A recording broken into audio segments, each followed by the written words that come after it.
বাঙাল ঘটির ঝামেলা কিন্তু আজীবনের। আমি আদ্যোপান্ত বাঙাল হলেও আমি যতটাই ইলিশ মাছ খেতে ভালোবাসি ঠিক ততটাই চিংড়ি মাছ, আবার যতটা কচুর শাক ভালো লাগে ঠিক ততটাই আলু পোস্ত।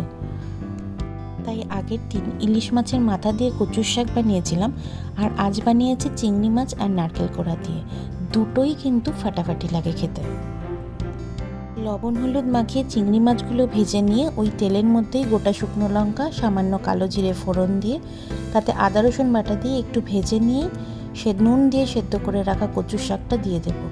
এরপরে হলুদ, লবণ আর সামান্য চিনি, কাঁচা লঙ্কা চেরা দিয়ে একটু নাড়াচাড়া করে নারকেল কোড়া দিয়ে ভালোভাবে শুকিয়ে নিলেই রেডি হয়ে যাবে চিংড়ি মাছ নারকেল কোড়া দিয়ে কচুর শাক। গরম ভাতের সাথে জাস্ট জমে যাবে। অবশ্যই জানিও তোমাদের কোনটা বেশি ভালো লাগলো। আমার কিন্তু দুটোই দারুণ লাগে।